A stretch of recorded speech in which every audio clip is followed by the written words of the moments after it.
Daily, couples are trying their best to get out of their current relationship because something went wrong. Something didn't quite work out as well as expected. So they're deciding to go their separate ways. This is sad, but indeed it is true. But on the other hand, there are also couples who have been together a mighty long time and they are still kicking it with the one that they love. There's something that they know that keeps them together because they are not only staying connected, but they are totally enjoying it. The relationship therapy will give you some hints to what you need to look out for to put your relationship into that better place.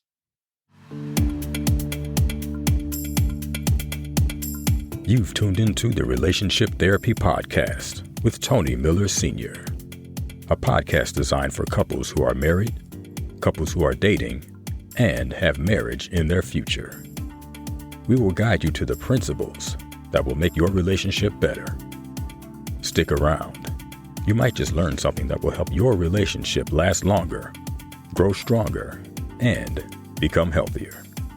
Now, here's your host, Tony Miller Sr.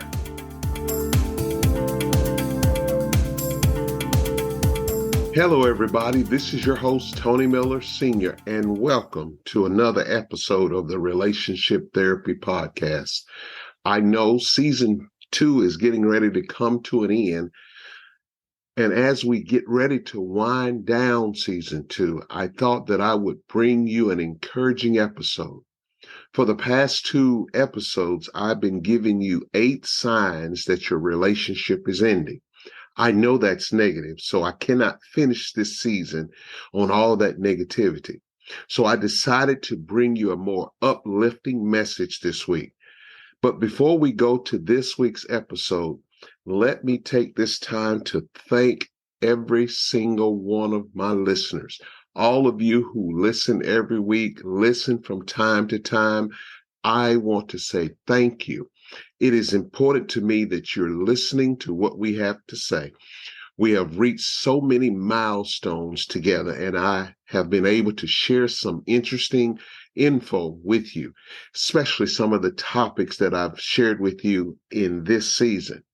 My hope and prayer is that you have gained some valuable knowledge and info about how to maneuver through relationships that you're currently in and those that you may be going toward. Let me give you some facts. We have been listened to in 6 of the 7 continents, 47 different countries. We're almost at 400 different cities worldwide, and we're well over 2,500 downloads. 35 different listening platforms like Spotify, Apple Podcast, and so many of the other ones. So we're thankful that you have made this happen. And as we get ready to go in season 3 in a few months, we want you to know that we're going to come right back at you with some hard material so that we can help make relationships better. That's our job. That's our motive. That's why we do this. We want your relationships to be better and last longer.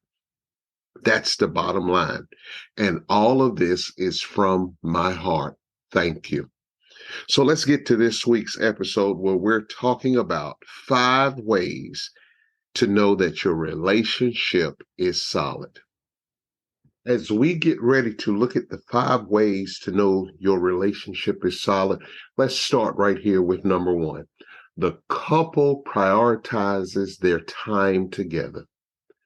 Couples who are like passing ships understand that each is grinding for their future. However, how will your relationship grow or have some gains if there is never any quality time being spent? This often happens as the couple is just getting started together. They're trying to find their footing in the relationship as well as finding their way in their careers. It's nothing wrong with making a name for yourself in your career, but don't forget to put your stamp on your relationship. It makes sense for everybody to want to move ahead in their career. Never will you hear me say not to do that.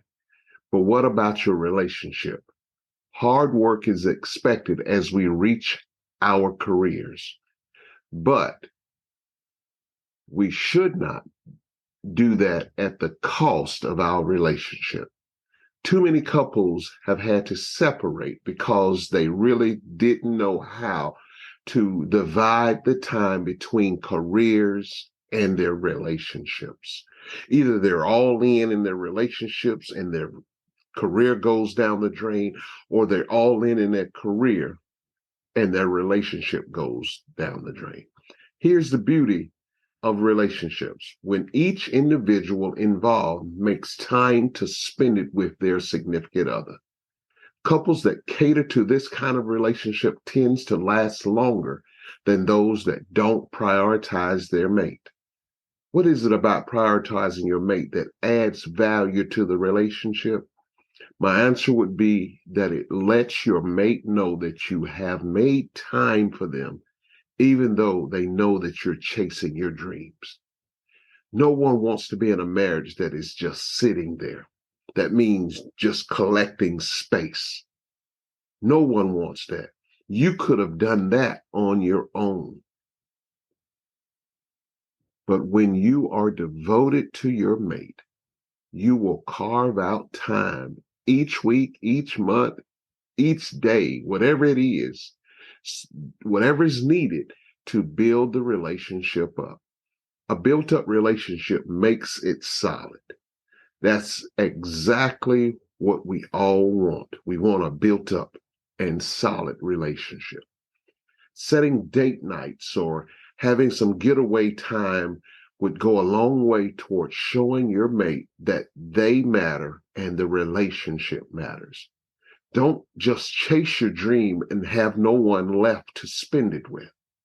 Did you know that bonds get stronger when there is confidence in your mate? So why not go ahead and pursue your mate just like you did in the beginning and make sure that you're spending that time, you have prioritized that time. Send them a text, give them a call at work to let them know that you're thinking about them. Even when you're in their presence, flirt with your mate. All of this helps extend the relationship. When both people are engaging together and even learning a new activity neither person already knows, it helps solidify the relationship. Making your relationship a priority is a big deal, and your relationship will thank you. Here's the second way to know that your relationship is solid. Make sure your communication is tight. I know what you're saying. There he goes talking about communication again.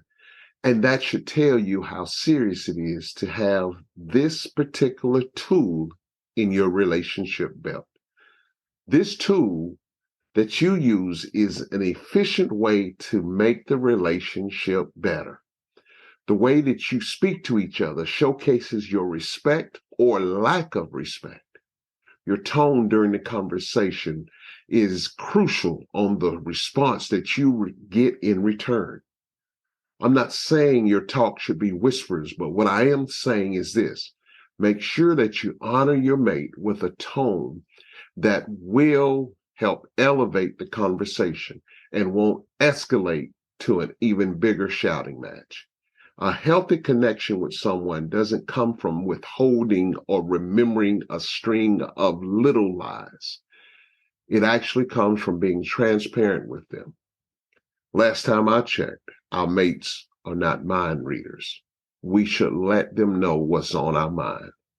Give them proper communication, and that will add so much more value to your relationship. Do you know what happens when communication is there? You can tell your significant other how you love them, what's on your mind, what you're feeling, what you've been through, but it's good communication. And good communication can also help when there is frustration with one of the mates. It can soothe an aching heart, but we must use our communication to help bring it about. Sharing your feelings is pertinent in making the relationship work correctly.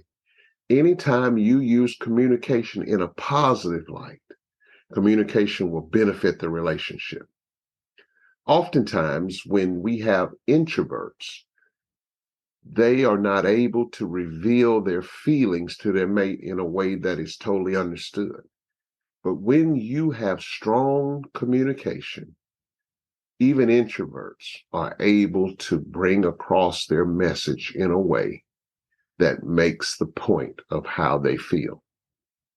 When you can honestly and openly share with your mate, it sets up the positive vibes in your relationship. Plus, it will give each other valuable information needed to help solidify the relationship even more than it already is. So I've given you so far, number one, the couple prioritizes their time together. Number two, I just finished talking about make sure your communication is tight. But here is number three. Learn the difference between compromise and sacrifice and do both. I'm sure you all have heard the phrase, each relationship has to have a little give and a little take. I honestly believe that that is true. The problem surfaces when there is too much giving or too much taking. Let me say it this way. I believe that what is extremely important for couples to learn is the giving in relationships. It's imperative that we all give to our mate. However, when there is too much given by one person or the other, it may cause an imbalance in the relationship. That's why I think couples should both have sacrificing and compromising. A sacrifice is a solo act done by one person who helps strengthen the bond between the two people. One person gives something up that they care about in order for the betterment of the relationship. The other person doesn't necessarily have to give up anything, although it's good for relationships to thrive when both people are sacrificing. These types of sacrifices help seals the commitment on that relationship. But on the other hand, compromise is a team effort toward a common goal, resolving conflict or even disagreements. It's mutual by nature because both people involved must give up something for it to be called a true compromise. Compromises work out different between each couple. If a couple does not effectively use both of these strategic things, compromise and sacrifices, the couple is already headed for a dramatic end. What I mean is one of them who is more willing to give in for the sake of the relationship and the other one don't give in like that, it paints a bad picture for the mate that doesn't give in, and it also paints a bad picture to the mate who gives in and maybe see that they're all in and the mate may not be. But when the fine art of sacrificing and compromise is done right, and it's not feeling like it's one-sided, the person making the compromise or sacrifice will begin to make sure that it's always even. Don't get me wrong, in relationships, there will be problems. There will be habits that need to be fixed, conduct that needs to be changed, and other things we want to compromise with. To make your relationship as solid as it can be, learn both of these. And please use both in your relationship. So we've done the first three, but here's number four. Both of you should apologize and forgive. This is number four of 5 ways to know your relationship is solid. Both of you should apologize and forgive. For those of you who don't know the fine art of saying I'm sorry, let me explain what it means. Apologizing is when you want the offended person to know that you're genuinely sorry for the pain that you caused them based off of the action you did or didn't do. In other words, you're taking ownership over your error that has caused the drama to exist with your significant other. I have said this over and over. Taking ownership for our mistakes are signs of growth and maturity. There were times in some of our childhoods where we were never made to apologize, and that could cause us to be sensitive to not apologizing today. See, in order for you to learn how to apologize and forgive, you have to have some sensitivity of hurting somebody close to you. See, this mindset of not having the sensitive ability to know what you've done, it will cause issues in the future of any relationship that you're involved in, and you don't even know that it's coming. Apologizing helps repair relationships by getting people talking again. An apology makes them feel comfortable with each other so that you can work out whatever's going on between you. It also helps convey the value that you place on the relationship.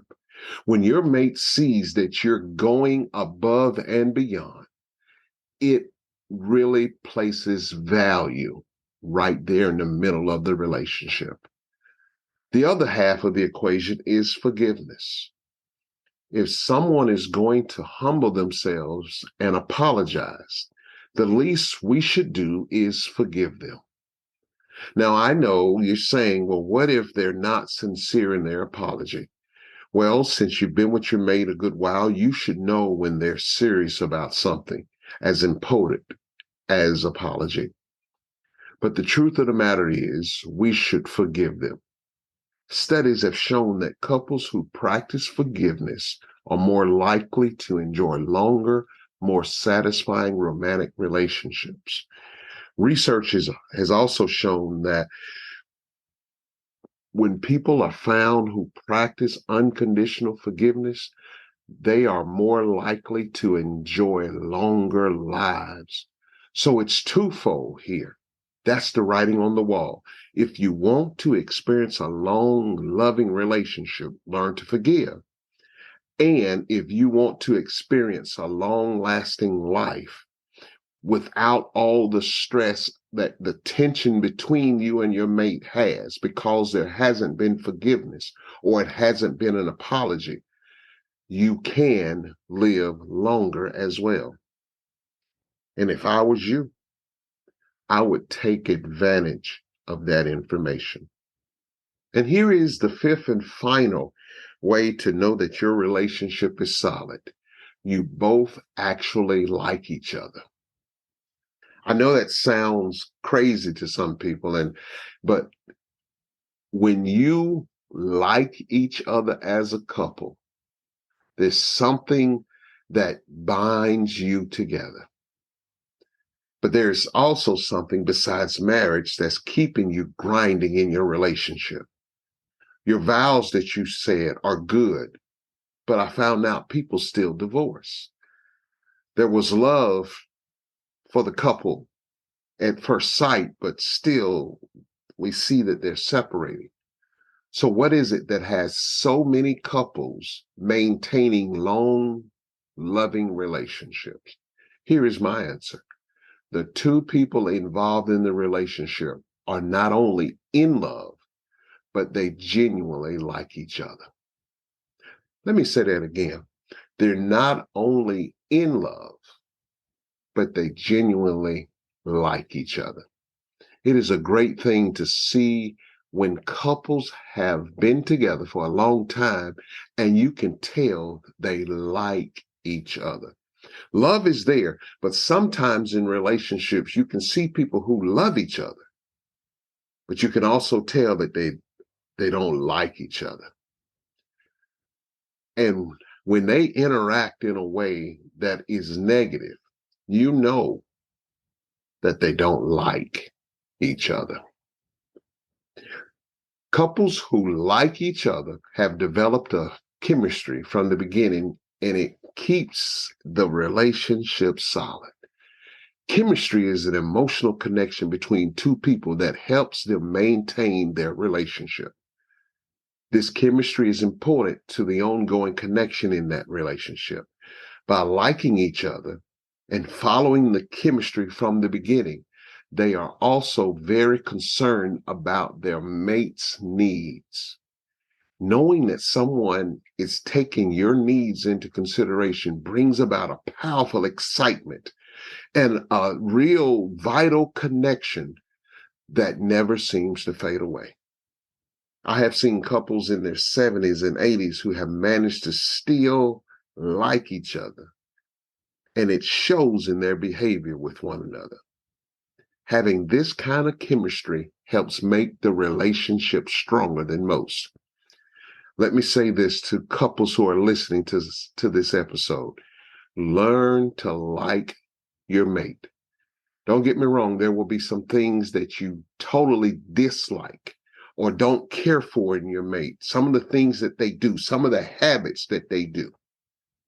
But the essential things is that you like them, and you like them a lot. You already love them. Why not go ahead and like them too? You will be surprised that when you find out that you really like the person that you're in a relationship with, you'll find out that your hearts tend to beat together. I'm a living witness to this theory. Valerie and I have been together for 35 plus years. We've been married 34 years. And we genuinely like each other. And we spend time together laughing. You'll be surprised what that does to your relationship. It works. And when that happens, I'm thankful if you will follow suit. Learn to like each other too. Well, there you have it. That's all we've got for you for this episode, this season 2 ending episode. I hope you got some good nuggets from it. I hope you gained some knowledge from it to help your relationship last longer and grow stronger.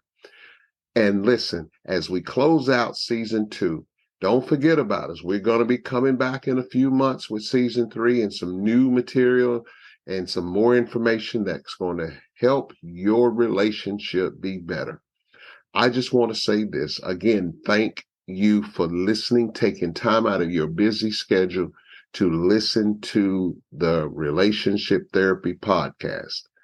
And as we close, please remember, it takes two to make a relationship work. Thank you for listening to the Relationship Therapy Podcast with Tony Miller Sr. We hope you have enjoyed this episode. Tune in next time for more insight on how to make your relationship better. If you have any questions, please email us at tmrelationshiptherapy@gmail.com. We would love to hear from you. Until next time, remember, it takes two to make the relationship work.